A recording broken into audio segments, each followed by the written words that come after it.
Ladies and gentlemen, let me tell you something real, something the world doesn't say out loud, but deep down, they know it's true.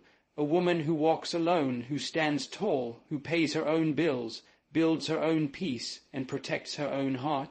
That's not a woman to pity, that's a woman to respect. See, for too long society told women, wait for him, you need him, you're incomplete without him.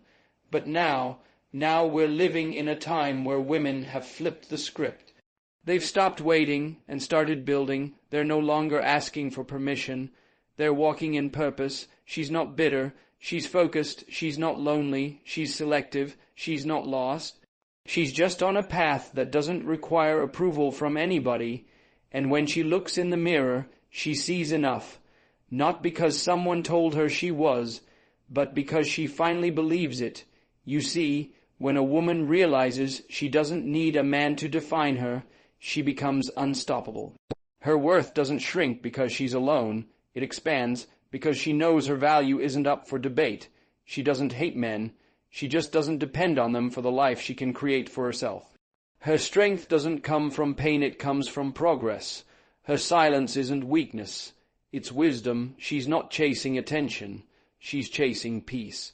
And to every woman out there walking that independent road, feeling like no one claps for you, like no one notices your fight, let me be the one to say, I see you, you're not alone, you're not less, you're more than enough.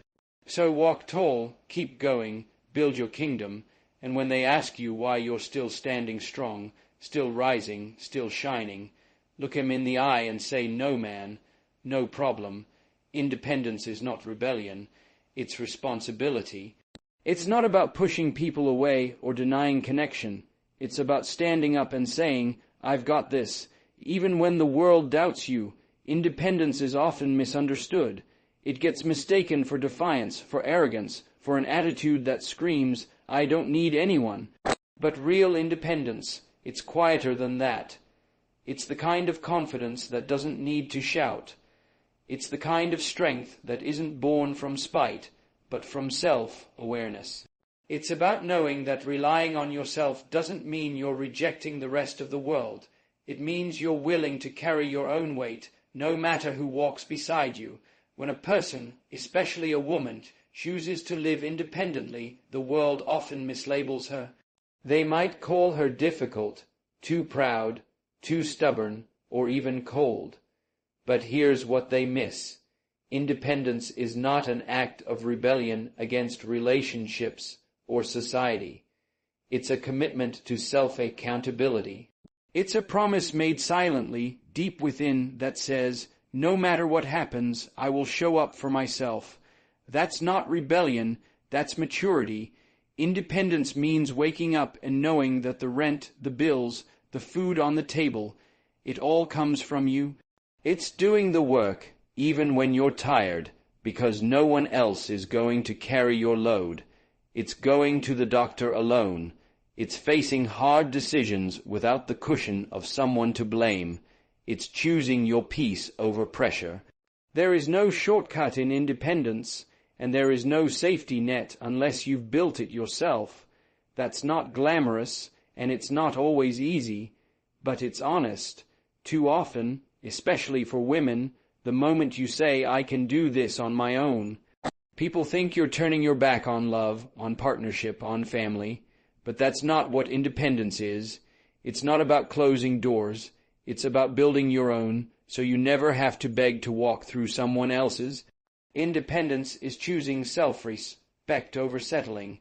It's knowing that your identity isn't tied to someone else's last name or validation. It's not a rejection of love. It's a recognition that love should never cost you your freedom. There's a deep responsibility that comes with standing on your own 2 feet. It means you're accountable for your failures.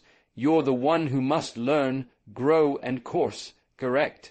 It means owning your choices, not blaming your upbringing, your past, or your circumstances, even if they were unfair. It means rising from trauma and choosing healing, not because someone told you to, but because you deserve it. That kind of responsibility is the root of true independence, and it doesn't stop with paying bills or having a roof over your head. Emotional independence is just as crucial. It's easy to say you're strong when everything's going well, but real independence is tested when life falls apart. Can you sit with your own sadness without needing someone else to fix it? Can you calm your own storms? That's where the real strength lies, not in perfection, but in resilience. Emotional independence isn't about closing off, it's about learning how to hold space for yourself. It's being your own comfort when the world goes quiet. We often romanticize rebellion, standing up to the system, breaking the rules, burning the past down, but rebellion without purpose is just noise. Independence, on the other hand, is sustained effort. It's quiet discipline. It's building a life, brick by brick, with no shortcuts, no applause, and often no backup. That's not a moment of rage. That's a lifetime of responsibility. When you choose independence, you take full ownership of your voice. You no longer wait for someone else to advocate for you. You speak. You no longer need permission to dream. You dare. That takes courage, especially in a world that often teaches us to shrink ourselves to fit in, to conform, to stay agreeable. But independent people don't just live differently, they think differently. They challenge assumptions, question expectations, and create paths where there were none. And that's not rebellion, that's leadership. People think independence is cold, but it's not. It's incredibly warm because it's rooted in love. Not love for others first, but love for self. When you truly love yourself, you stop expecting others to complete you. You stop demanding they fill your voids. You meet them as equals, not as saviors. Independence allows for healthier relationships, not fewer, because once you're whole, you can connect without clinging. You can give without losing. You can love without needing. And this level of independence doesn't just happen. It's learned, earned, and often fought for. It comes from failure, from being broken and getting back up. It comes from loneliness and the deep work of learning how to be okay with your own company. It comes from pushing back against every voice that told you you're not enough on your own. It comes from choosing growth over comfort again and again. That's not rebellion, that's discipline, that's responsibility, and let's be honest, being independent is not the easy path. It's not glamorous. Sometimes it's messy, silent, and exhausting. But it's also powerful, because once you know you can stand alone, you become impossible to control. You stop making fear-based decisions. You stop settling for crumbs. You no longer chase acceptance. You choose alignment. You stop asking, will they approve? And start asking, does this align with who I am? That shift changes everything. Responsibility means showing up for yourself, even on the days when it would be easier to let someone else take over. It means being honest about your limits, taking care of your mental health, and not blaming the world when things don't go your way. It means saying no to distractions, temptations, and shortcuts, because the long road, while harder, is the only one that builds real strength. It means turning pain into purpose, not excuses. That's not rebellion, that's accountability. And don't mistake independence for isolation. Independent people still feel, they still hurt, they still long for connection. But they don't depend on it to feel whole. They bring themselves fully into relationships, not to be rescued, but to share. Independence allows you to give from a place of overflow, not need. It allows you to serve others without losing yourself. It allows you to love without fear. That's the beauty of it. The world needs more independent thinkers, more people willing to take responsibility for their energy, their outcomes, their healing, not because they're angry, but because they're awake. Awake to their potential, awake to their power, awake to the truth that no one is coming to save them. And that's okay, because they've decided to save themselves. Independence isn't a war cry. It's a vow. A quiet one, a promise to rise, to stand, to build, to carry, to create, even when it's hard, especially when it's hard, and when that vow is made, not to the world, but to yourself, it becomes your foundation.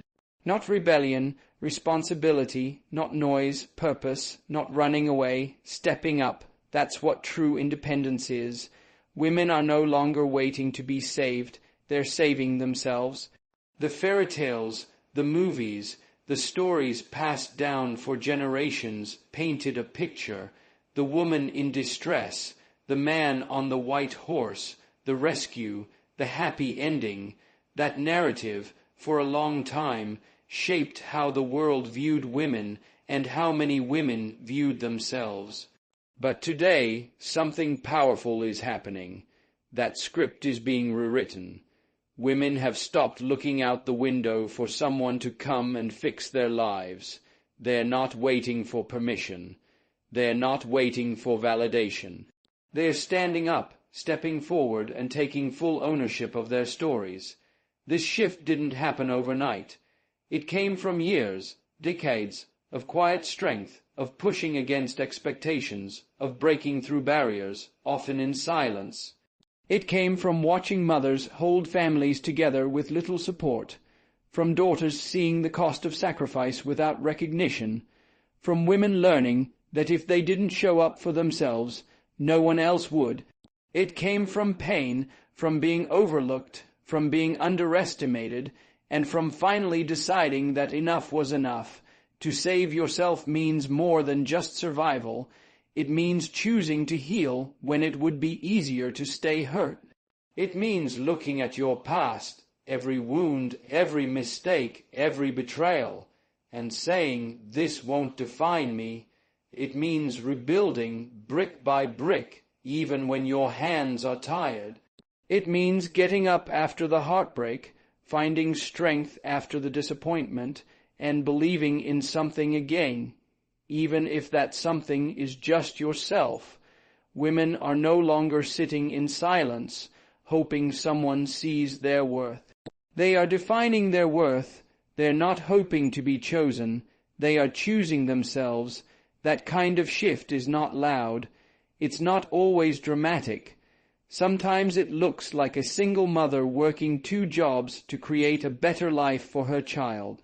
Sometimes it looks like a woman walking away from a toxic relationship, choosing peace over history. Sometimes it looks like starting a business with no safety net, just courage. Sometimes it looks like sitting alone in therapy, breaking generational patterns with tears running down her face. This kind of self-rescue isn't always visible, but it's real. It's happening in quiet corners of the world where women are doing the internal work, challenging their own limiting beliefs, unlearning what they were told about their roles, about their voices, about their power. They're no longer asking, "Am I enough?" They're saying, "I am more than enough," and living like it. Saving yourself doesn't mean you don't want love, partnership, or support. It means those things are no longer requirements for your survival. They're choices, not lifelines. A woman who saves herself doesn't close her heart. She simply understands that she is her own foundation. She can give without losing. She can love without needing. She can build without begging. That kind of woman is unshakable, not because she's never been broken, but because she's rebuilt herself too many times to crumble again. This movement, this rise, is not about rejecting men, it's about rejecting the idea that a woman's value depends on a man. It's about dismantling the belief that a woman is incomplete without someone else defining her future. It's not bitterness, it's boundaries, it's not arrogance, it's awareness. Women are no longer waiting to be rescued from their own potential. They're stepping into it boldly, fearfully, but fully. And this shift is not limited to one country, one age group, or one community. It's global, it's intergenerational. Young girls are growing up with role models who lead companies, win championships, speak out, run nations, and walk away from anything that doesn't serve them. They are learning that their value isn't tied to how they look, who loves them, or what they give to others, but who they are when they stand alone. There's a power in a woman who stops waiting, who stops hoping that someone will come make things better, who rolls up her sleeves and does it herself. That power is unstoppable. It's not flashy, it's consistent. It's the daily decision to show up, to rise, to move forward. It's not always about doing something big. Sometimes it's just about continuing when everything says stop. That's what self-elevation looks like, not perfection, but persistence. For too long, women were told that strength was something to hide, that being too bold, too independent, too vocal was dangerous, that asking for more was being ungrateful, that ambition was unattractive. Those messages were repeated, quietly and loudly, through culture, media, and sometimes even family. But women have stopped listening, or maybe they've started listening to a louder voice, their own. They are now creating paths where there were none.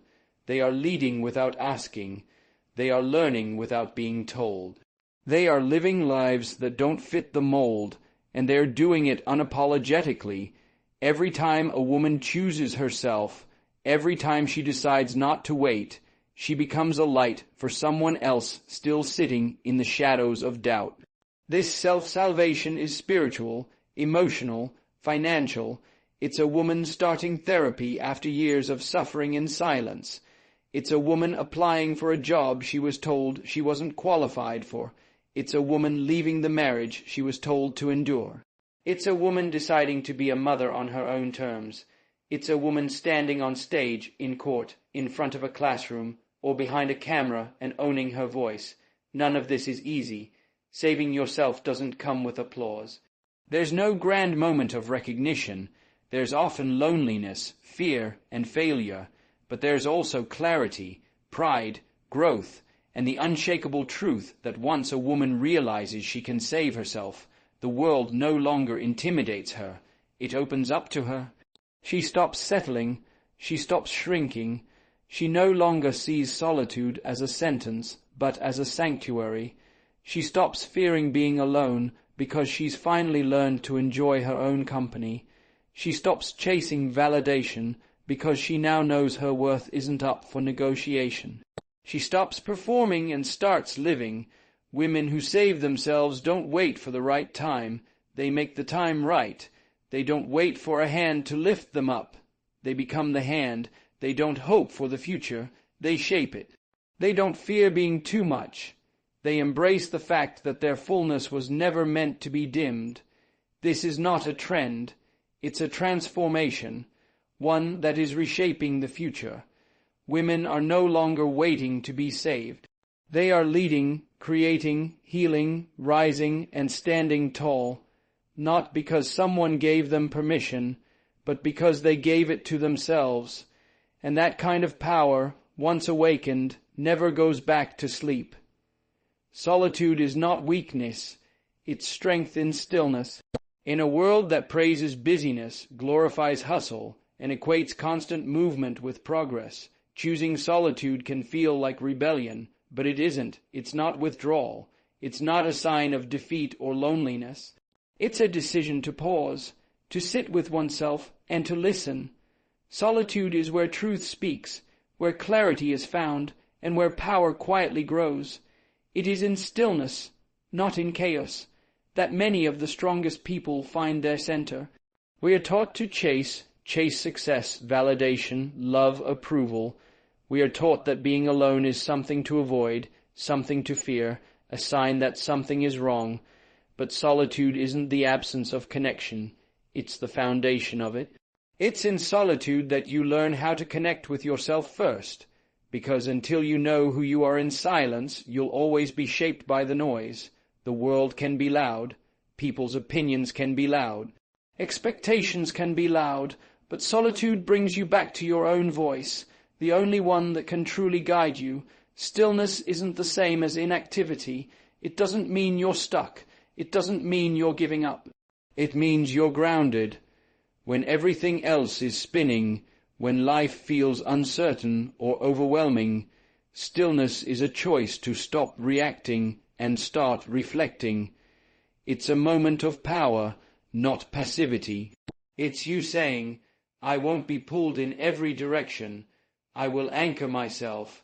I will listen before I leap. Some of the greatest revelations in life don't come in crowded rooms. They come in quiet spaces, when you're alone with your thoughts, when you let your guard down, when you stop performing and start being. Solitude isn't a luxury, it's a necessity. It's where healing happens, where ideas form, where strength is rebuilt, because in solitude you face yourself without distraction. You see what you've been avoiding, you hear the truths you've been silencing, and in that process you grow, not by adding more to your life, but by peeling away what no longer belongs. There is a kind of power that comes from not needing to be constantly surrounded by others, from not needing to be constantly entertained or validated. That power is self-possession. When you're comfortable in solitude, you stop fearing being alone, because you know you're not lonely. You're just with yourself, and that's enough. You learn to be your own company, your own comfort, your own guide. And in a world that constantly pushes us to outsource our worth, that kind of self-anchoring is revolutionary. People often confuse solitude with isolation, but they are not the same. Isolation is disconnection.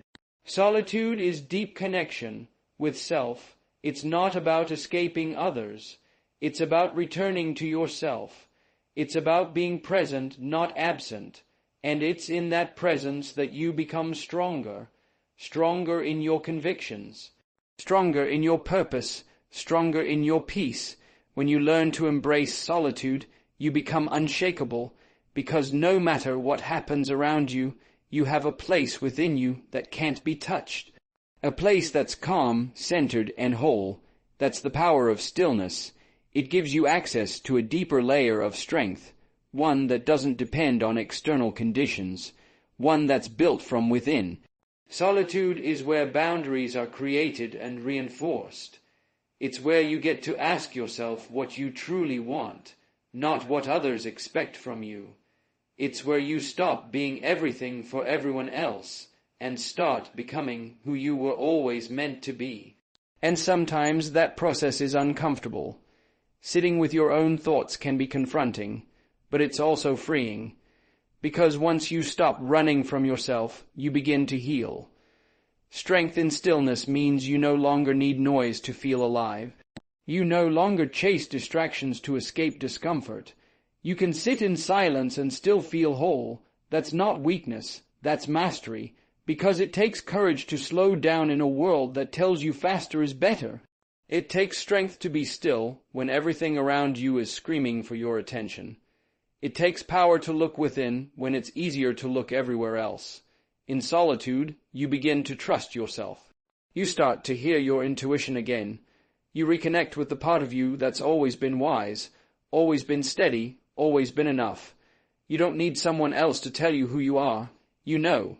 Because you've spent time getting to know yourself, not the version you show to others, but the one you meet in the quiet. This strength isn't loud or showy. It doesn't demand recognition. It simply is. It carries you through decisions, through transitions, through challenges. When you are rooted in stillness, you don't panic. You pause, you don't overreact. You observe, you don't crumble. You recalibrate. Stillness gives you space to choose your response instead of being ruled by your emotions. It allows you to act from wisdom, not from impulse. Solitude also fosters creativity. In stillness, your mind is free to wander, to imagine, to explore. Some of the most brilliant ideas are born not in meetings or crowds, but in the quiet corners of solitude, where inspiration can rise uninterrupted. The artist, the writer, the thinker, the visionary, they all know the value of being alone, because it's in solitude that your mind is allowed to breathe. Even spiritually, solitude is sacred. It's where you find deeper connection with something greater than yourself. Whether you call it God, the universe, purpose, or inner peace, that connection often comes not in noise, but in stillness. It's a reminder that you are part of something larger, that even in your aloneness, you are never truly alone. There's a kind of resilience that is built only in solitude. When you learn to hold yourself through pain, through confusion, through uncertainty, you become resilient in a way that no outside support can provide. You know that even if no one shows up, you will. Even if no one understands, you do. That kind of self-reliance is forged in the still, quiet moments when no one is watching, but you're still choosing to grow. When you spend time in solitude, you become selective with your energy. You no longer give pieces of yourself to people or places that drain you. You've spent time alone. You know your worth now. You protect your peace. You value your time. You don't chase people. You attract what aligns because your stillness has become your filter. If something disrupts your inner peace, you know it's not for you.